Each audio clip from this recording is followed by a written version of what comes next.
Welcome to Buckets. My name is Matt Moore. I'm the senior NBA writer for the Action Network. I'm joined by Joe Dellera, the Escalator King, and we are going to do something new on today's show. Yesterday on the show, we talked about Defensive Player of the Year and did a deep dive with Braxton Reynolds and Brian Fonseca. You can check out that podcast right now. As we do these awards, what we're going to do is we're going to do that deep dive episode and kind of dive in, give best bets. And then we're going to do what I'm calling Price Finder. And I want to be very clear about where I stole this idea from. The great Mina Kimes at ESPN did this extremely awesome exercise this summer where she did Power Hour, where she had a number of guests on, and she would give them two teams, and they could pass on one and then go for the other, and it kind of established a power ranking. We're going to try and do that with Defensive Player of the Year value.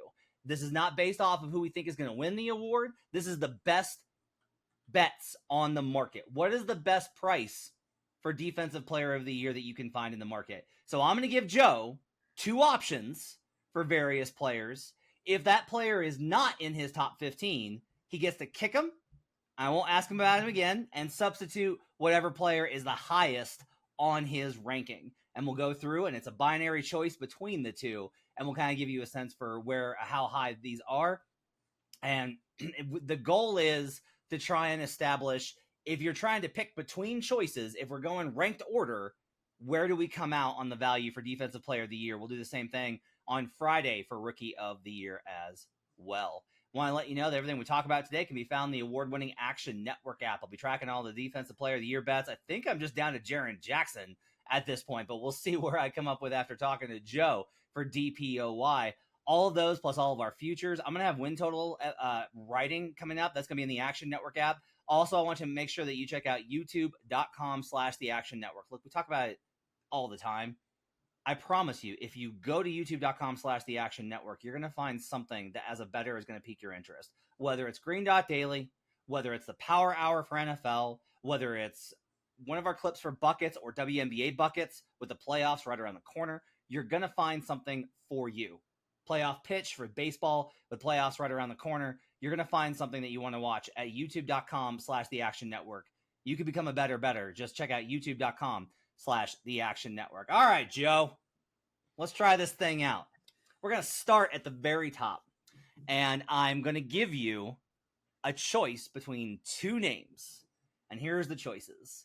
The consensus favorite at the book we've chosen to use, Victor Wembanyama at -160 to win Defensive Player of the Year, or Rudy Gobert plus 1,200. Between those two, what's the better value?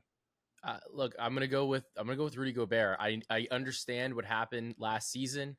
Rudy won, and I think a lot of it had to do with the fact that Victor was a rookie. But then when you really look at it, like Rudy anchored a top tier defense throughout the entire regular season, and that's what this award is. It's a regular season award. It's not like who does the coolest stuff, because Rudy's not that guy, but the Minnesota Timberwolves defense was absolutely elite. I think that he is the better value right now. I have really no interest in betting on Victor at a minus number at this juncture for this award.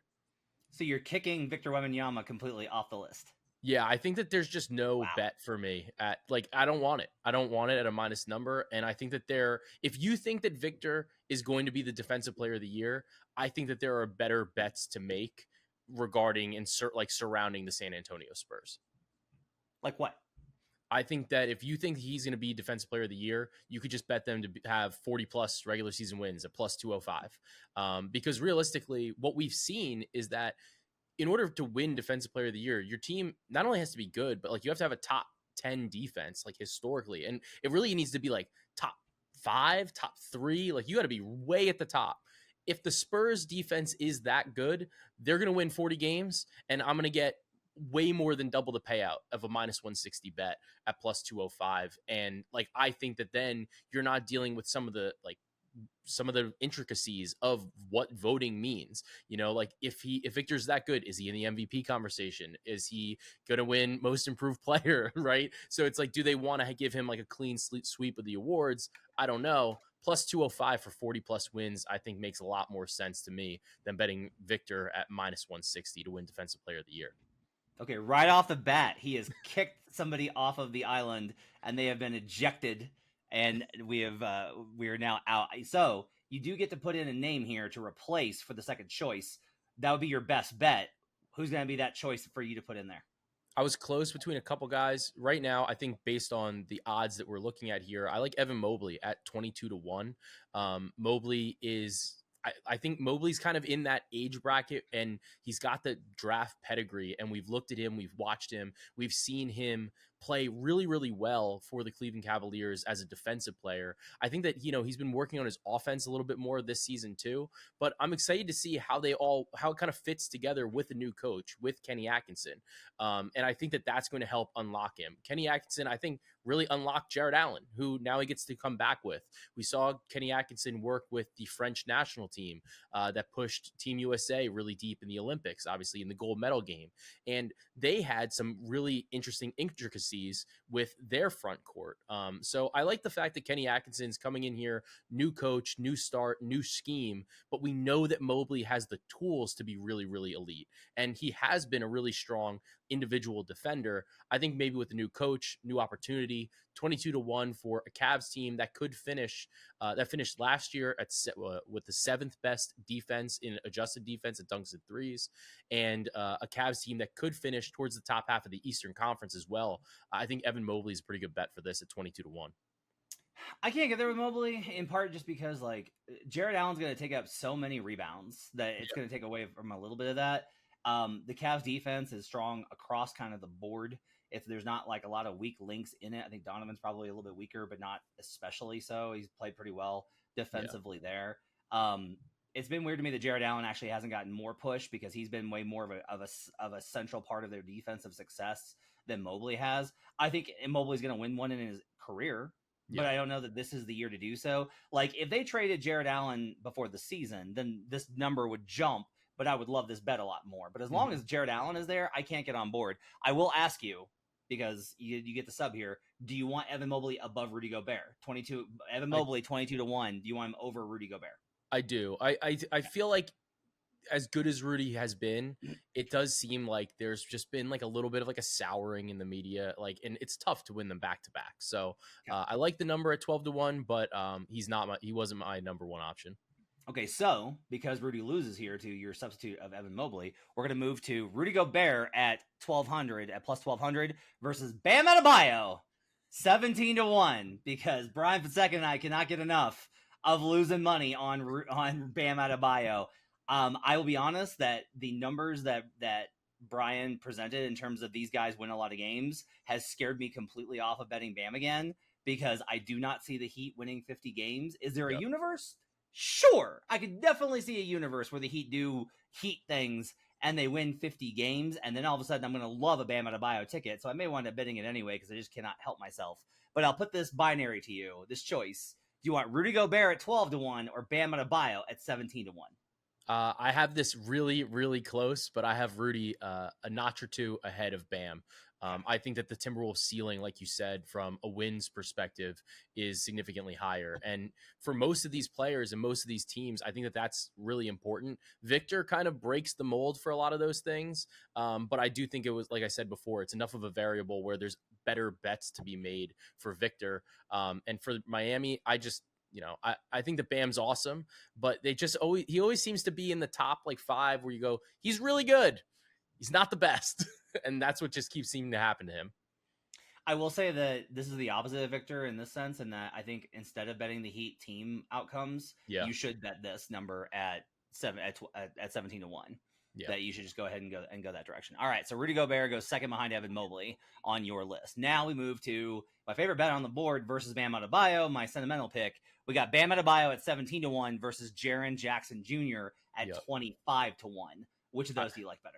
I like Jaren. I have Jaren towards the top of mine as well. 25-1, I think, is a great number for a guy that's already won the award. We know historically that it's not that they don't give awards in consecutive seasons, but I think that's a little bit tougher. But I do think that the number on Jaren is bad because last season wasn't great for him. He had like the rough season, like off season before with Team USA in the World Cup, where he kind of struggled to a degree. Last year, I think he really struggled because he didn't have a bit. There was another big, and what makes Jaren so good, I think, is playing a 4 instead of a 5, playing alongside of a 5, so he doesn't really have to rebound. And he is a guy that's shown rebounding isn't super important if you can block everything and make a ton of steals and really impact the way teams play like on the offensive side of the ball. So I do like Jaren Jackson Jr. 25-1. I would rather have him. All right, so Jaren goes third on the list. Evan Mobley, Rudy Gobert, and then Jaren Jackson at 25-1. So as Bam keeps on sliding, now Bam is going to go up against his Team USA teammate, Anthony Davis, who is at 25-1. AD with a prolific season last year for a very middle-of-the-pack defense that has gotten no better in terms of the roster. AD obviously played a ton of games last year when he is not a guy that ever plays those types of things. However, I don't think there is anybody who the voter perception of is higher relative to where the price is in the market than Anthony Davis. So I'll give you this choice. Bam Adebayo at 17-1 or Anthony Davis at 25-1. I have Bam Adebayo ahead of Anthony Davis. Okay. Anthony Davis is going to be 31 years old. Not that that's super old, obviously. He still was super impactful last year, very impactful for Team USA. But just looking at his history and and I think the other thing you have to kind of balance here is obviously I think he would love to win a Defensive Player of the Year award. But you're on a team with LeBron. And when you're on a team with LeBron at this stage of LeBron's career, the only thing that really matters is trying to win a title. So if that means having a slightly extended absence, if you do have an injury, and like I think that when we look at Anthony Davis's career, last year he played 76 games. The last time he played over the 65 game threshold was in his year 24 season in 2017, 2018. So I don't have a ton of confidence here that, Anthony Davis is going to even meet the threshold for games. For me, with Anthony Davis, if he plays through, gets to the All-Star break and he's still looking good, the Lakers have a top defense, that's when I would be more interested in buying in on him. I think I'll have a better idea of what the market sentiment is, but also he's a guy then that I could say, all right, I only have to make it now like 2 months of him being healthy. This is an opportunity to buy because I think that the media would like to give him an award, but it's just always been a little bit tougher for him to stay on the court. Well, if you enjoyed that binary choice as Bam Adebayo goes fourth, you're going to love this one, as now you get to choose between Anthony Davis's availability and Joel Embiid's, another Team USA teammate. So Anthony Davis at 25-1, Embiid at 50-1. I talked about how much Embiid checks the boxes yesterday on the show. Talked about how, hey, Sixers with a win total of 51.5, expected to win in the 50s if Embiid's able to stay on the floor. Embiid's defensive numbers last season, in my opinion, was the best defensive season of his career. He was phenomenal when he was able to play last season on the defensive end. He was so good, and not just in like big guy backs up and drop and protects the rim. He was making plays. Joel was phenomenal on defense last season, and I've always been somebody a little bit more critical of his defense because of his dependence on drop. He made up for some of those deficiencies with a lot of playmaking on the weak side last year. Thought he was phenomenal. But anyway, you got AD at 25-1 versus Embiid 50-1. Which of these two injury cases do you want to go for? I honestly, I don't really want either of them, but if I had to pick, I think that you have to just take Embiid on the number because I think that they both have similar concerns. So if I'm picking just between the two of them, 50-1 versus 25-1, I'm going to take the guy that's 50-1. Okay. So AD keeps sliding now on to the next one. I'm going to give you the other young guy that both Brian Fonseca and Braxton Reynolds both liked yesterday. It is crazy that these two guys are so high up in terms of the number. This is the tied for the second favorite behind Victor Wembanyama, and that's Chet Holmgren. He would also categorize as the youngest defensive player of the year ever. Holmgren, a member of an OKC team that is expected to be the Western Conference #1. I've talked about how high I am on them in the Northwest Division preview. They are absolutely stacked with defenders. I have a lot of stuff to talk about here on this one, but you get Anthony Davis versus Chet Holmgren. What's the thought? I have Chet very high on my list. I think that to me, Chet is like another version of Jaren Jackson Jr. I think that they profile a little bit similarly in terms of like what they are bringing with the passing lane disruption, the blocks, the steals, the ability to play some of the five. And I think that Chet honestly has played the five, I think, a little bit better, you could argue, than Jaren, just based on the fact that he like what he has already brought to the table just in really his 1 year, right? I also think that for me with Chet, like you mentioned, Oklahoma City is going to be really, really good. They brought in Isaiah Hartenstein, who I also really like, who has been tremendous defensively. Last season, Hartenstein was number 2 in defensive EPM. So I think that elevates the defense to an even higher level, right? By doing that, I think maybe it lets Chet play a little bit more of that like roamer role, and he's going to be able to pick up more steals. He's going to be able to pick up more deflections. He's going to be able to pick up more blocks. And I think that those things are really going to pop off the page. So the concern obviously with Oklahoma City is there's so many good defensive players there. Between obviously you have Caruso, you have Lou Dort, you have now Hartenstein, you have Chet, and like I think Shea's a little bit overrated defensively, but Shea is going to get credit for a lot of the defense. So that I think is the concern, but I do like Chet more than Anthony Davis. I like him more than Joel Embiid too. He's going to check a lot of the boxes, but I am of the opinion where it's like, how are you going to give Chet Holmgren this award when it's like, yeah, but he plays next to Alex Caruso and Lou Dort, right? And it's the same reason why a lot of those guys, and we'll talk about Caruso in a minute, but that's one of the reasons why, like, it's just very hard. It's honestly, it's like MVP for the Golden State Warriors in 2017, where it was like, how are you gonna vote for Kevin Durant? He's got Steph Curry next to him. How are you gonna vote for Steph Curry? He's got Kevin Durant next to him.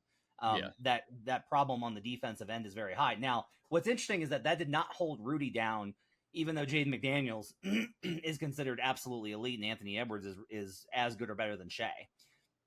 And so, like, you have all these plus defenders on the Wolves, and it's easier to be a top 5 defense when you're a great defender surrounded by great defenders. But I do think that there will be a hard time, I think, for Holmgren to be able to get that perception. However, what may trump all that is just if something happens with Victor, not God forbid, whether it's just maybe it's just losing, right? Like they're not a playoff team, and the Thunder are the 1 seed, and Chet's got absurd stocks and rebounds, then that goes a long way. The rebounds, I think, is going to be hard next to Hartenstein, though. So yeah, all those reasons are a reason I'm a little bit lower on Chet Holmgren, but Chet Holmgren does go 6th on our list as Anthony Davis. Man, the brow keeps falling here.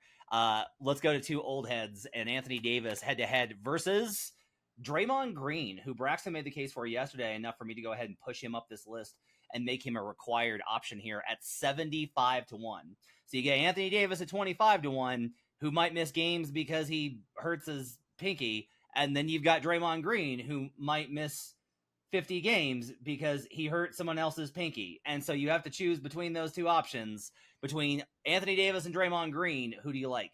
I have Draymond Green higher than Anthony Davis. I think that just what he brings to the table defensively, I think that not having Klay Thompson in the starting lineup is going to help this defense overall.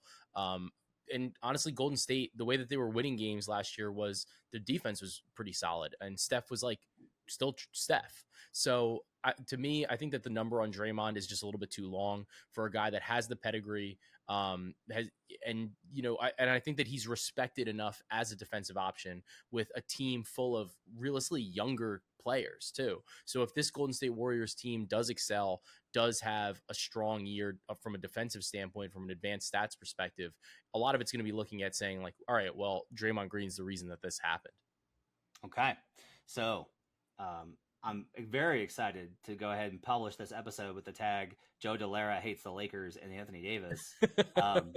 What's great about this, though, is like, again, it's not about who's more likely to win. It's about the value on the board, and AD being at 25-1 versus a 75-1 for a repeat winner, Draymond Green. Yeah. Like, it kind of shows you like this is a good exercise for kind of finding the value. Okay. So we've got the brow, and he's going to go up against the freak now, because next up I've got Giannis Antetokounmpo for the Milwaukee Bucks. Davis at 25-1, Giannis at 30-1. Between those 2 options, are they both on the board, and which one do you like better? I still don't have AD on my board, and I have Giannis ahead of him.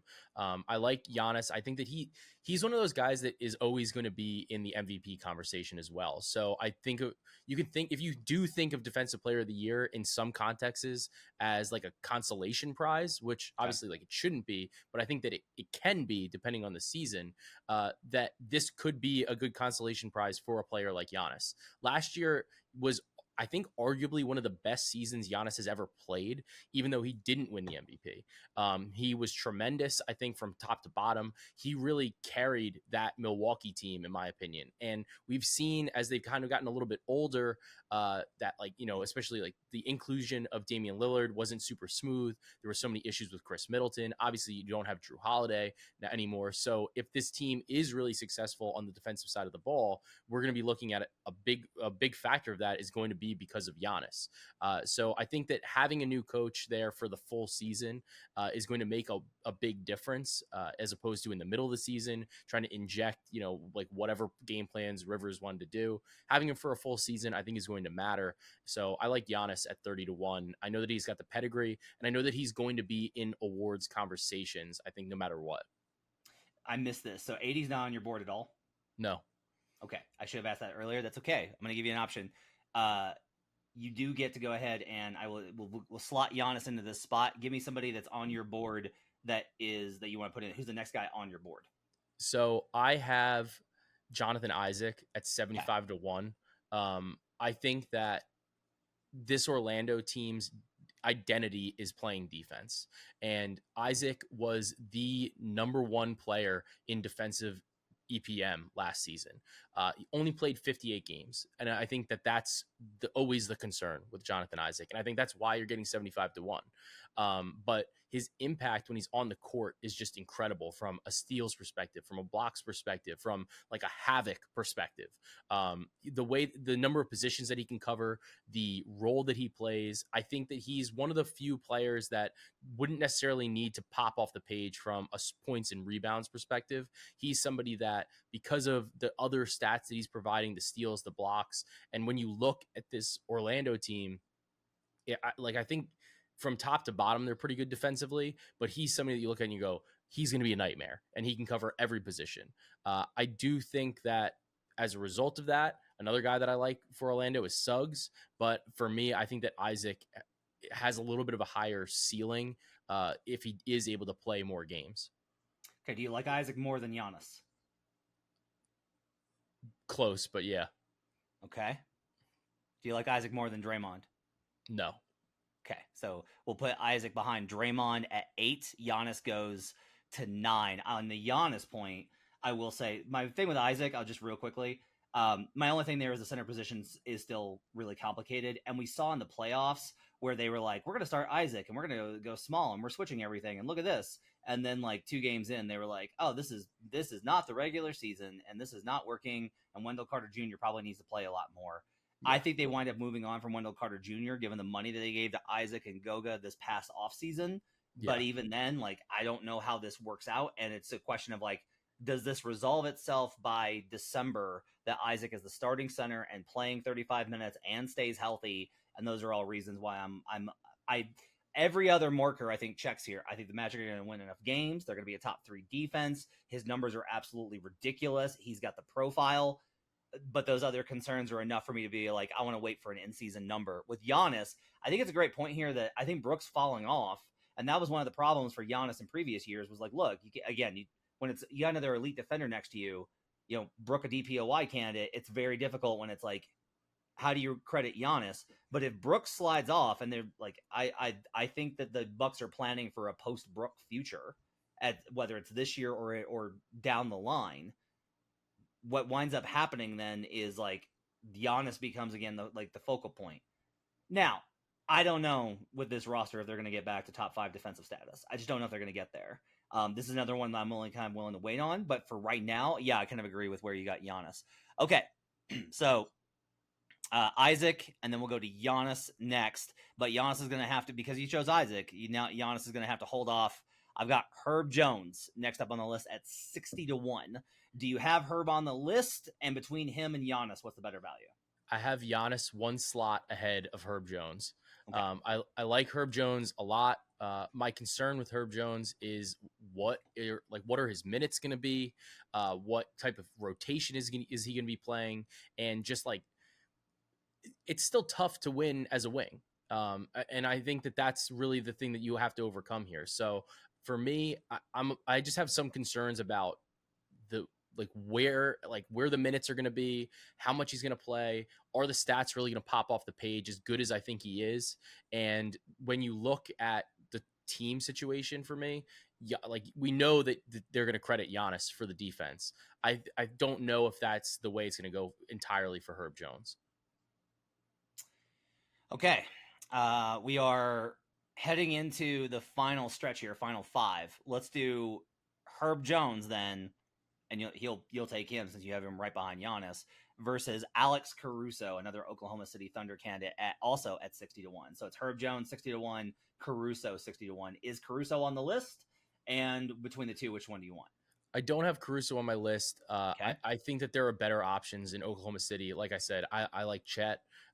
Chet would be my favorite player on Oklahoma City in order to win this award, especially even at the number. For me, Alex Caruso, as good as I think he is, he's still, he's had some injury issues in the past.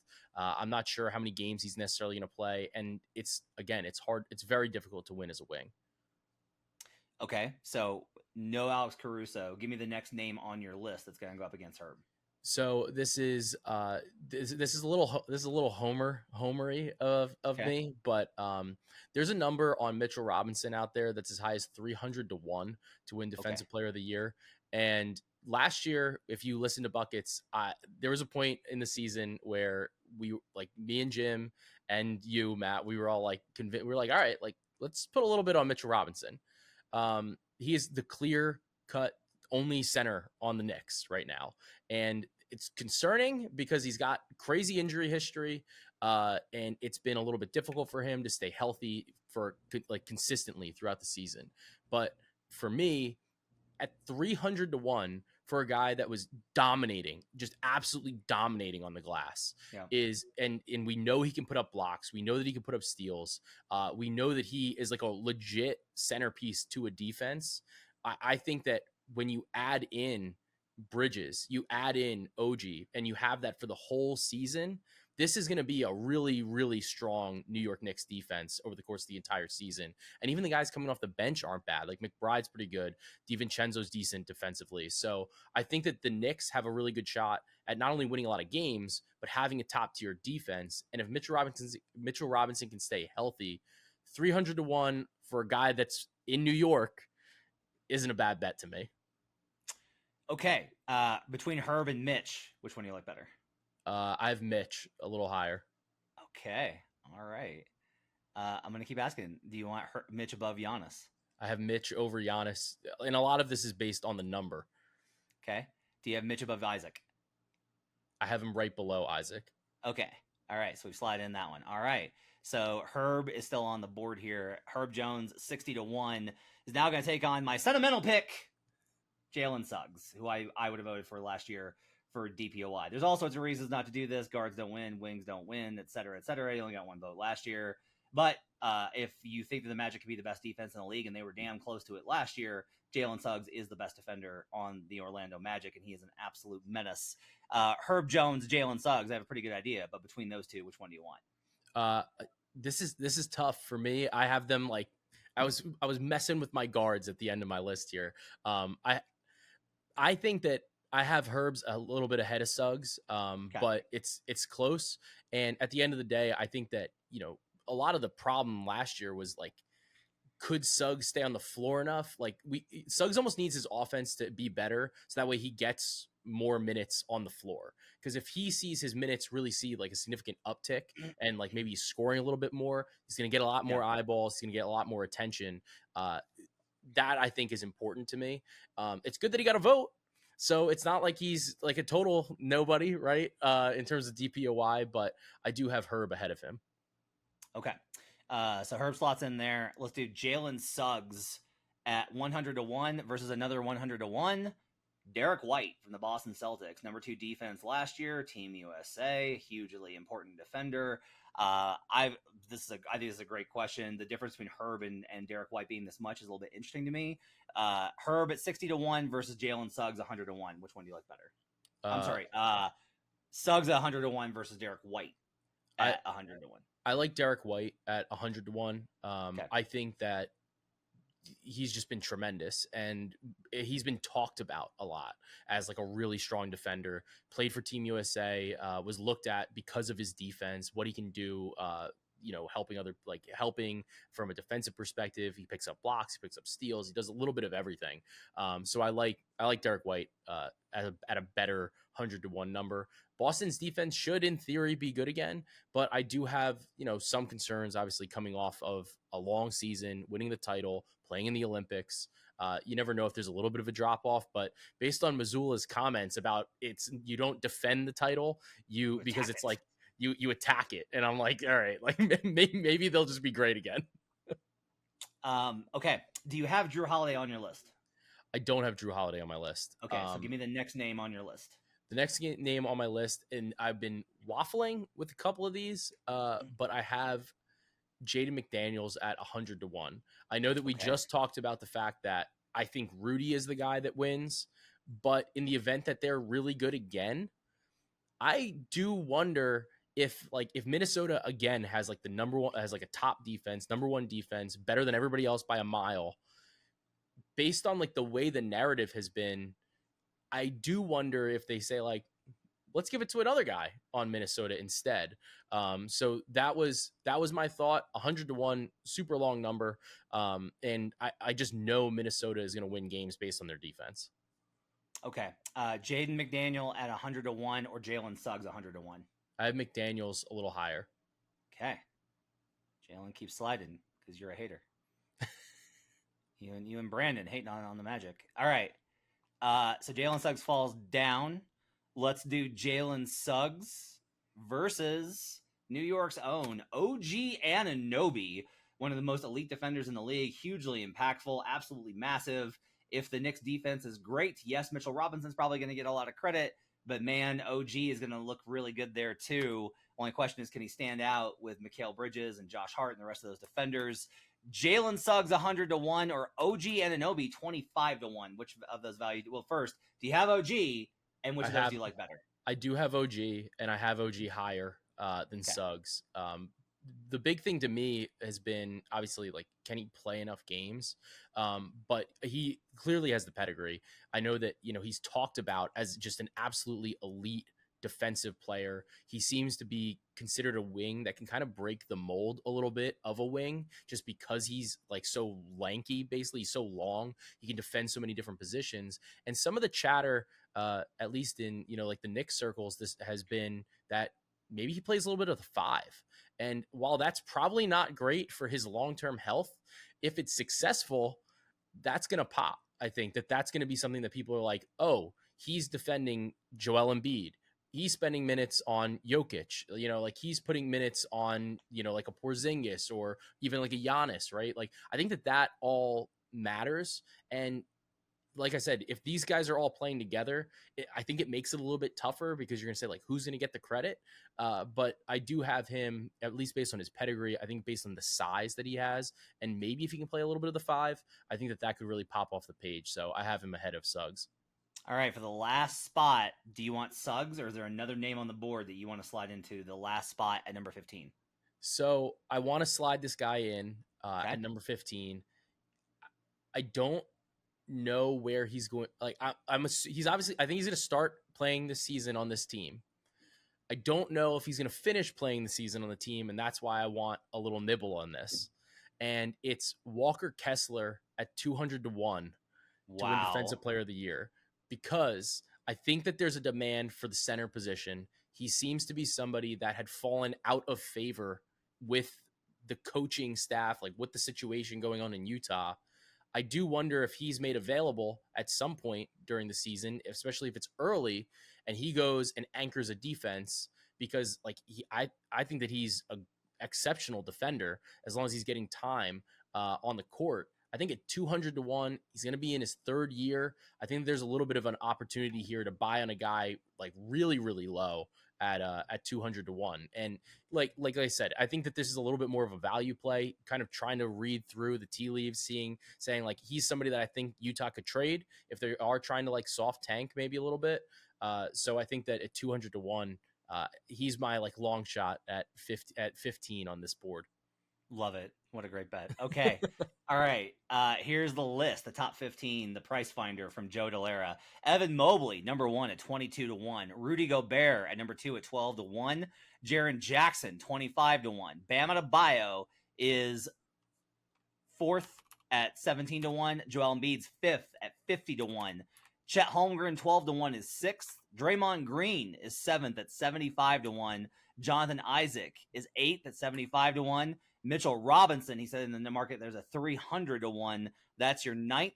Giannis rounds out the top 10 at 30 to 1. Herb Jones is 11th at 60 to 1. Derrick White, Jaden McDaniel, OG Anunoby, and coming in to close the list, Walker Kessler at 200 to 1. That's your price finder for Defensive Player of the Year. We managed to make this work. I think I'm very excited about this one. We'll be back on Friday doing it for Rookie of the Year tomorrow. Braxton Reynolds and I will break down this disgusting Rookie of the Year race, and we'll try and find some value. You can check out Joe Dellera on Twitter and the Action Network app. Also, make sure to check out the Cash That podcast. He's got a great podcast with all sorts of Action Network guests as well as others, breaking down all sorts of betting angles. Make sure to check that out. You can also follow us at youtube.com/The Action Network. Download the Action Network app right now. We'll see you guys again tomorrow. Till then, let's get buckets.